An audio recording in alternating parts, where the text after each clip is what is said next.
Introducing Rapido Cabs. Lowest price guaranteed anytime, every time. అందరికి ముందు సంక్రాంతి శుభాకాంక్షలు. మళ్ళీ మీడియా ద్వారా పండగ తర్వాతే కలుస్తాం మేము. సో మీడియా వారికి అలాగే తెలుగు ప్రేక్షకులకు సినిమా లవర్స్కి అందరికీ సంక్రాంతి శుభాకాంక్షలు.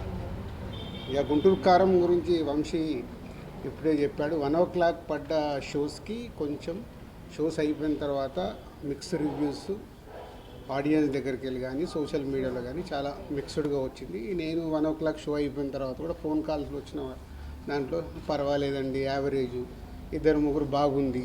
సో బట్ నాకు పర్సనల్గా సినిమా చూసినప్పుడు నేను ఏదైతే ఫీల్ అయ్యానో మళ్ళీ దాన్ని నేను క్రాస్ చెక్ చేసుకోవడానికి నిన్న సుదర్శన్ థియేటర్లో నిన్న మళ్ళీ సినిమా సెకండ్ టైం కూడా చూడడం జరిగింది. సో ఇది proper Mahesh Babu characterisation base చేసుకొని చేసిన సినిమా. Is a family emotions, mother and son emotions మీద ఉండే సినిమా.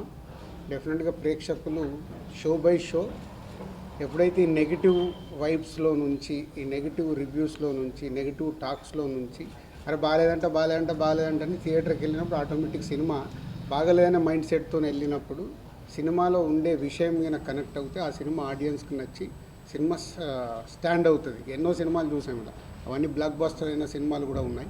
సో గుంటూరు కారం కూడా మంచి ఫ్యామిలీ ఎంటర్టైనర్. ఈ సంక్రాంతికి ఫ్యామిలీస్ అందరూ కూర్చొని హ్యాపీగా సరదాగా ఎంజాయ్ చేసే సినిమా. సో నేను సుదర్శన్లో చూసినప్పుడు కూడా అదే ఫీల్ అయ్యాను. సినిమా త్రోట్గా ఎంజాయ్ చేస్తున్నారు. త్రివిక్రమ్ డైలాగ్స్ కానీ, మహేష్ బాబు గారి క్యారెక్టర్ కానీ, సో ఎండుకు లాస్ట్ మాస్ సాంగ్ దగ్గర నుంచి క్లైమాక్స్ వరకు ఇదే ఎమోషన్స్ కానీ, ఆ మాస్ సాంగ్కి వచ్చే రెస్పాన్స్ కానీ అన్నీ చూస్తే ఇది పాజిటివ్ ఫిలిం. డెఫినెట్గా ప్రేక్షకులు ఈ పండగకి ఎంజాయ్ చేసే సినిమా. ఫ్యామిలీ ఆడియన్స్ అందరూ చూస్తారు, ఎంజాయ్ చేస్తారు. సినిమాకి మిక్స్ టాక్స్ ఇవన్నీ ఎప్పుడు పోతాయి? అల్టిమేట్గా కలెక్షన్స్ చూసిన రోజే, ఫైనల్ నంబర్స్ పండగ తర్వాత చూసిన రోజే సినిమాని ఎంత కలెక్ట్ చేసింది, ప్రీవియస్ మహేష్ బాబు సినిమా ఎంత కలెక్ట్ చేసింది, ఇప్పుడు ఈ మహేష్ బాబు గారి సినిమా ఎంత కలెక్ట్ చేసింది అనేది మీకు నంబర్స్ తెలిసిన తర్వాతే అప్పటి వరకు మాట్లాడినా కూడా ఏమైనా చేంజెస్ వచ్చే అవకాశాలు ఉంటాయి. సో ఇంకా 4 days పండగ అయిపోయే వరకు ఎవరి మీద మనం ఎవరికి కామెంట్ చేసేది లేదు, చెప్పేది లేదు. సినిమా బాగుంటే చూస్తారు. బాగుండే సినిమా ఏ సినిమా అన్నా కానీ ఎవ్వడు ఆపడు, అది చరిత్ర. మళ్ళీ ప్రతి ఇయర్ సంక్రాంతి రాగానే మా అందరికీ వార్స్ జరగడం సర్వసాధారణం. ఎందుకంటే అల్టిమేట్ ఇది వ్యాపారం.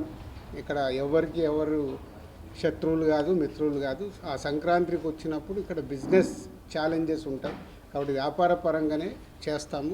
రెవెన్యూ ఎంత ఇన్వెస్ట్ చేస్తున్నారు ప్రొడ్యూసర్ కానీ డిస్ట్రిబ్యూటర్ కానీ, ఆ రెవెన్యూ ఎలా తెచ్చుకోవాలని ప్రయత్నం చేస్తారు. ఈసారి కూడా అదే జరిగింది. ఇంకా 2 రోజుల తర్వాత ఈ టాపిక్స్ ఎవరు మాట్లాడరు. ఆఫ్టర్ 16, 17 ఓన్లీ మళ్ళీ ఎవ్రీ వీక్ సినిమాల గురించే మేమైనా మీరైనా ఫోకస్ చేస్తాం. Thank you.